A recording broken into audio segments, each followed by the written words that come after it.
Hello प्यारे बच्चों, आप सभी का इस वीडियो में स्वागत है। तो बच्चों आज हम पढ़ेंगे कक्षा 9 अध्याय 2 प्रश्नावली 2.3 पांचवें क्वेश्चन का पहला पार्ट। बच्चों ये त्रिघात बहुपद है, इसका हमें क्या करना है, गुणनखंड ज्ञात करना है। बच्चों गुणनखंड ज्ञात करने के लिए हमें सबसे पहले क्या करते हैं, जैसे इसमें है 4 पद है तो हम नॉर्मली क्या करते हैं, वैसे दो दो पद का हम आपस में जोड़ा बनाकर उसमें कुछ कॉमन लेकर उसका गुणनखंड कर देते हैं। तो बच्चों इसका अगर हम इस प्रकार से दो पद का जोड़ा बनाकर x या कोई नंबर कॉमन लेंगे तो इसमें नहीं हो पाएगा कॉमन, इस प्रकार से इसका गुणनखंड नहीं हो पाएगा। जब भी बच्चों अगर कॉमन लेने पर गुणनखंड ना हो पाए आसानी से, नॉर्मल तरीके से जैसे गुणनखंड होता है उस तरीके से ना हो पाए, तो हम क्या करते हैं, दूसरा तरीका यूज करते हैं। वो कौन सा तरीका है बच्चों, हिट एंड ट्रायल मेथड का यूज।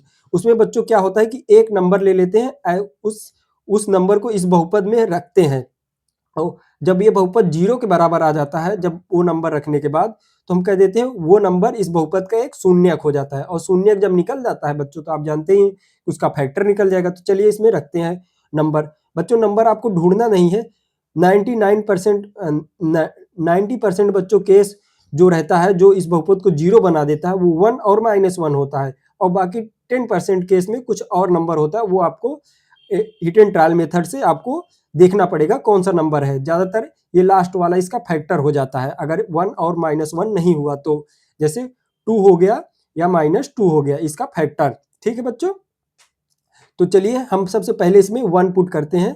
तो 1 रखते हैं, देखिए ये हमारा बहुपद 0 होता है कि नहीं होता है। तो 1 हम इसमें रख दिए, तो 1 का क्यूब हो गया -2, 1 का स्क्वायर हो गया -1 प्लस 2। ठीक है बच्चों, अब यहाँ पे क्या देखिए, 1 का क्यूब 1 ही हो जाएगा, 2 हो गया यहाँ पे -1 प्लस 2। अब देखिए जो कट रहा है काट देंगे हम, 1 से -1 कट जाएगा, -2 से +2 कट जाएगा, यहाँ पे 0 आ गया। तो बच्चों हम कह देंगे कि यहाँ पे जब 0 आ गया 1 रखने पर, तो 1 इसका एक शून्यक हो जाता है इस बहुपद का। तो हम कह देंगे यहाँ पे एक शून्यक है। जब बच्चों हमारा शून्यक एक ज्ञात हो गया किसी बहुपद का, जब शून्यक ज्ञात हो जाता है तो उसका हम फैक्टर आसानी से लिख सकते हैं, गुणनखंड आसानी से लिख सकते हैं। क्या हो जाएगा बच्चों, x-1 इसका गुणनखंड हो जाएगा। तो हम इसे लिख देंगे x-1 एक गुणनखंड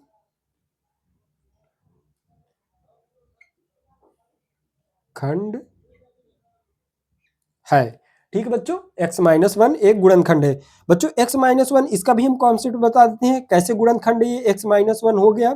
जब भी बच्चों किसी बहुपद का शून्यक हमें मालूम रहता है, मान लो XYZ, जनरल केस के लिए हम बात कर लेते हैं, किसी भी बहुपद का हमारा शून्यक a हो मान लो, तो उसका गुणनखंड क्या हो जाएगा बच्चों, x-a, उसका गुणनखंड हमारा x-a हो जाएगा।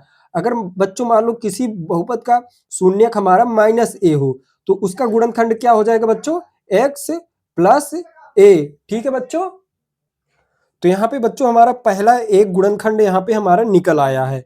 हमने पहला गुणनखंड बच्चों किस प्रकार से निकाला है, हिट एंड ट्रायल मेथड से। एक नंबर इसमें रख के उसका शून्यक निकाल के उसका एक फैक्टर हमने यहाँ पे निकाल लिया है। तो पहला फैक्टर बच्चों हमारा इस तरह निकलेगा, एक नंबर के जरिए इसके रखने में इसमें। तो बच्चों दूसरा फैक्टर हमें निकालने के लिए क्या करते हैं हम, इस पहले फैक्टर से, इस पहले गुणनखंड से हम इस त्रिघात बहुपद में हम भाग दे देते हैं, तो हमारा दूसरा फैक्टर निकल जाता है। तो चलिए भाग दे देते हैं फटाक से। चलिए बच्चों, तो हमने यहाँ पे इसका पहला गुणनखंड यहाँ पे लिख लिया है। अब इस त्रिघात बहुपद में हम इस गुणनखंड से भाग दे देते हैं, तो हमारा दूसरा गुणनखंड इसका निकल जाएगा। तो चलिए हम इसे, बहुत ही आसान है। तो बच्चों यहाँ पे एक्स क्यूब दिया गया है, तो इस एक्स क्यूब को काटने के लिए हमें नीचे एक्स क्यूब लाना पड़ेगा। तो एक्स क्यूब लाने के लिए बच्चों हमें कितनी बार यहाँ पे एक्स स्क्वायर बार यहाँ पे जाना पड़ेगा। जब एक्स स्क्वायर बार बच्चों यहाँ पे जाएंगे हम, तो एक्स स्क्वायर का जब एक्स में गुणा होगा तो एक्स क्यूब हो जाएगा। तो यहाँ पे कितनी बार जाएंगे हम, x square bar. X square का जब इसमें हम गुणा करेंगे बच्चों, तो हमारा कितना आ जाएगा, x cube minus x square, x cube minus x square. ठीक है बच्चों, अब यहाँ पे देखिए हम यहाँ पे इसे घटा देंगे, घटा देंगे तो ये अंदर माइनस जाकर ये माइनस एक्स क्यूब बन जाएगा, और ये प्लस यहाँ से ये कैंसिल हो गया है। ठीक है बच्चों, अब यहाँ पे ये माइनस अंदर जाएगा, ये प्लस हो जाएगा। अब ये माइनस 2x² है, x² चला जाएगा तो हमारा कितना बच जाएगा बच्चों, x² बच जाएगा यहाँ पे, ठीक है। अब बच्चों ये माइनस एक्स हम इसे एज इट इज यहाँ पे उतार लेंगे। अब बच्चों देखिए यहाँ पे कितनी बार में जाएगा, अब यहाँ पे -x² है, -x² है मतलब कि माइनस बार में एक बार ले जाएंगे तो माइनस लगाएंगे यहाँ पे, क्योंकि माइनस यहाँ पे नहीं है तो माइनस हम लगाएंगे। और x² यहाँ पे बनाना है नीचे बच्चों, इसे काटना है x² को, तो हम कितनी बार में ले जाएंगे, यहाँ पे एक x है तो इसका मतलब यहाँ पे भी एक x होना चाहिए, तभी ये x मल्टीप्लाई होकर गुणा होकर इसमें x² बनाएगा। तो अब देखिए -x का गुणा इसमें कीजिए x -1 में, तो -x² हो जाएगा और माइनस माइनस गुणा प्लस x हो जाएगा। तो यहाँ पे कितना हो जाएगा बच्चों, x² माइनस माइनस माइनस का गुणा जब यहाँ पे होगा प्लस हो जाएगा, और x का गुणा 1 में होगा तो x हो जाएगा, तो यहाँ पे प्लस x हो जाएगा, ठीक है बच्चों। आप वैसे भी नॉर्मली ऐसे गुणा कर सकते हैं। तो बच्चों ये हमारा घट के क्या आ जाएगा, जब ये माइनस अंदर जाएगा तो ये प्लस हो जाएगा और ये प्लस माइनस आपस में कैंसिल हो जाएंगे और ये माइनस यहाँ पे हो जाएगा। बच्चों ये माइनस अंदर आया क्योंकि तब, तो ये माइनस x मतलब कि -2x हमारा हो गया, और ये जब ये +2 बचा है, +2 यहाँ पे हम बच्चों उतार लेंगे, ठीक है। अब कितनी बार में हमें ले जाएंगे बच्चों, यहाँ पे -2x है, यहाँ पे x ऑलरेडी है तो इसका मतलब है कि हम यहाँ पे -2 बार ले जाना पड़ेगा बस। तो -2 का जब बच्चों x -1 में गुणा करेंगे तो हमारा कितना आ जाएगा यहाँ पे, -2x और माइनस माइनस प्लस हो जाएगा, प्लस और 2 इकन्नम 2 मतलब 2 इकन्नम 2। तो यहाँ पे अब बच्चों यहाँ पे घटा देंगे। अब देखिए बच्चों ये दोनों ये बराबर है, ये ऊपर वैसे ही सेम है तो ये आपस में कैंसिल होकर 0 यहाँ पे आ जाएगा। तो बच्चों हमारा ये दूसरा इसका गुणनखंड ये निकल के आया, तो बच्चों हम यहाँ पे इसका दूसरा गुणनखंड यहाँ पे हम लिख देंगे, क्या हो गया है, x² -x -2। बच्चों इस गुणनखंड का हम फिर से गुणनखंड करते हैं, क्योंकि ये जब तक गुणन इसका फैक्टर हमारा पूर्ण रूप से गुणनखंड इसका ना हो जाए तब तक हम गुणनखंड करते रहते हैं। तो इसका फिर से हम गुणनखंड करेंगे तब भी हमारा 2 पार्ट में फिर से ये बढ़ जाएगा। देखिए अब इसका गुणनखंड कैसे करेंगे, x², इसको किस प्रकार से बच्चों इसे 2 भाग में बांटेंगे, 2x + x -2।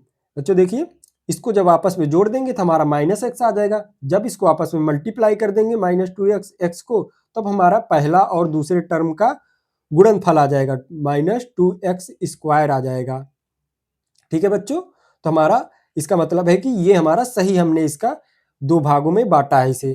तो चलिए अब इसे बच्चों यहाँ पे कॉमन ले लेते हैं, 2 पद का हम पेयर बना के, ग्रुप बना के, तो यहाँ पे क्या आ जाएगा बच्चों, इन दोनों में x आ जाएगा, तो x कॉमन ले लेते हैं, तो यहाँ पे क्या बचेगा, x बचेगा, यहाँ पे क्या बचेगा, 2 बचेगा, प्लस यहाँ पे कुछ भी कॉमन नहीं हो रहा, तो कुछ भी जहाँ पे कॉमन नहीं होता वहां पे 1 कॉमन ले सकते हैं, क्योंकि 1 सभी का फैक्टर होता है, सभी का गुणनखंड होता है 1, तो 1x -2।